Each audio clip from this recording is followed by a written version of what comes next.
दारू खोजने के नाम पर महिलाओं और पुरुषों के साथ मारपीट करती है। उनकी कार्यशैली ने वर्दी को कलंकित किया है, वर्दी को शर्मसार किया है। कई लोगों को बेरहमी से पीटा।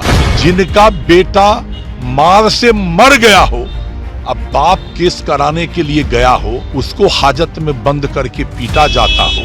कानून पर से आम जनता का भरोसा उठ गया है। किसी से 40,000, किसी से 50,000 रुपया लिया।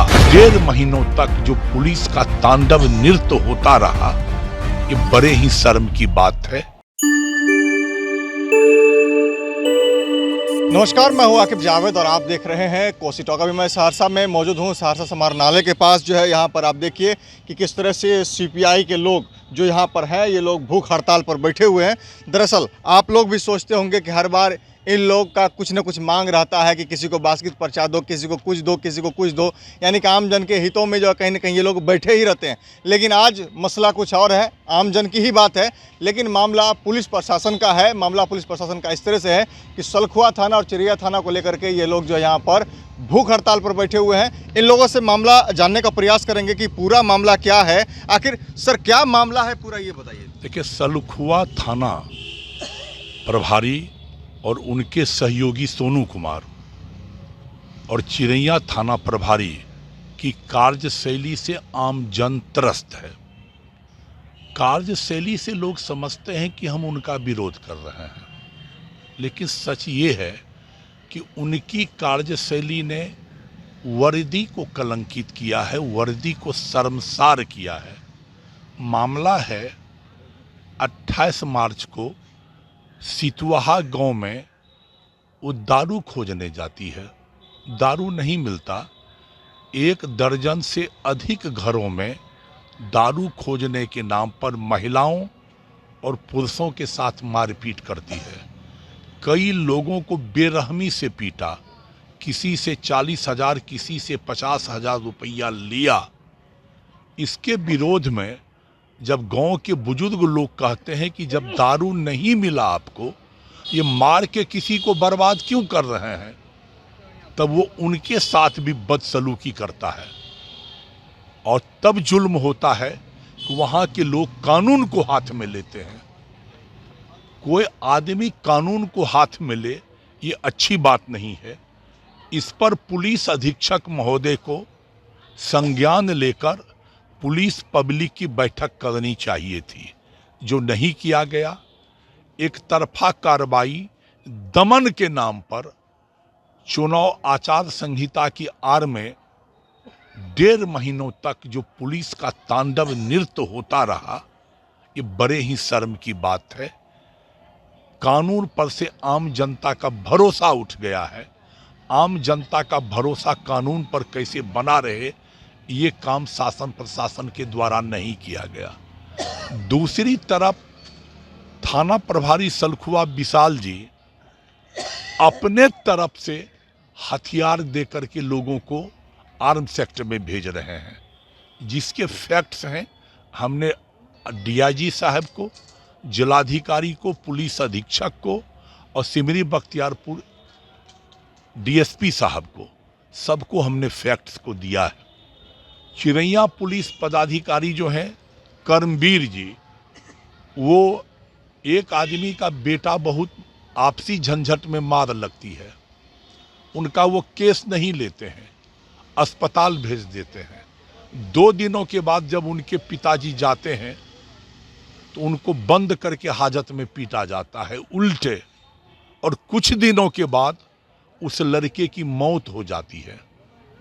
हद तो तब हो गई, इनका केस नंबर जनप्रतिनिधियों के दबाव पर और डीएसपी के दबाव पर किया जाता है।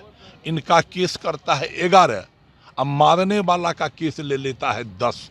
अब जरा समझिए कि जिनका बेटा मार से मर गया हो, अब बाप केस कराने के लिए गया हो, उसको हाजत में बंद करके पीटा जाता हो, तो इसको क्या पुलिसिंग कहेंगे, इसको क्या कार्यशैली कहेंगे? वह चिरैया थाना है काहे के लिए? चिरैया थाना बना किसके लिए? इसी के जांच पर हम लोग बैठे हुए हैं कि लोगों को अपराधी बनाना बंद करे, दारू के नाम पर लोगों को प्रताड़ित करना बंद करे, आम लोगों को। दारू माफिया और अवांछित तत्वों से तो इनका घना रिश्ता है। और विशाल कुमार जी थानाध्यक्ष तो हद करते हैं, जात पूछ पूछ कर लोगों को मारते हैं। इसी के नाम पर ये भूख हड़ताल है। आंदोलन के पहले चरण में हम लोगों ने सलखुआ प्रखंड कार्यालय पर 9 अगस्त को विशाल प्रदर्शन किया था। 17 अगस्त को हम लोगों ने वहां पर भूख हड़ताल किया था। पदाधिकारियों के हस्तक्षेप पर कि नहीं इसको तोड़िए, हम लोग ने फिर ये जिला समाहरणालय के सामने 1 दिवसीय हमारा भूख हड़ताल है। अब 4 बजने वाले हैं, हम लोग इसको ख़त्म करेंगे।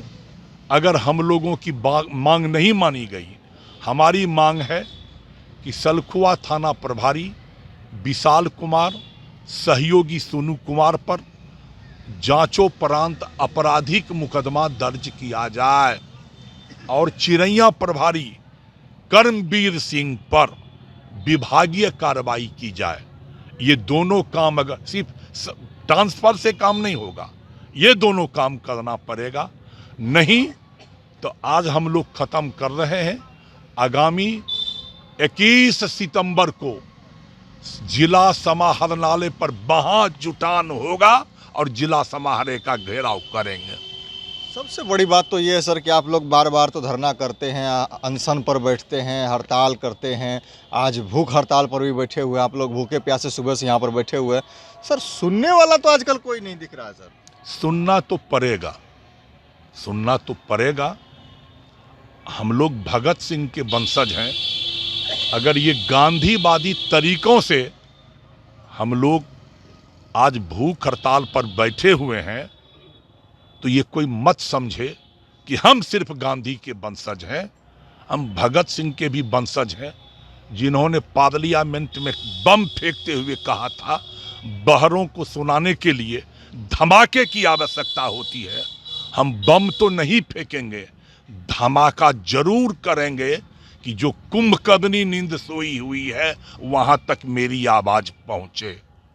जी, तो देखा साफ तौर पर, आप एक बार और देख लीजिए कि तस्वीर किस तरह से यहाँ पर महिला के साथ साथ जो है पुरुष भी भारी तादाद में यहाँ मौजूद हैं और सभी लोग अलग अलग जगहों से आए हैं, दूर दराज इलाकों से यहाँ पर पहुँचे हैं। सब लोग मिल करके जो है आज प्लान ही बना लिया था कि बिल्कुल प्रशासन के खिलाफ जो है मोर्चा खोल देना। दरअसल प्रशासन भी कहीं ना कहीं इन लोगों के कहे अनुसार जिस तरह से इन लोगों ने ज्ञापन सौंपा है उन्होंने गलत किया है और इस पर उच्च प्राधिकारी को जो है संज्ञान लेने की ज़रूरत है। आपको साफ तौर पर यह भी बता दें कि जिस तरह से सुशासन की सरकार कही जाती है, इसमें कहने में कोई गुरेज नहीं है कि आप सुशासन की सरकार कहीं दिखती नहीं है। तो ऐसे ही खबरों को देखने के लिए आप बने रहें हमारे साथ और देखते रहें कोसी टॉक।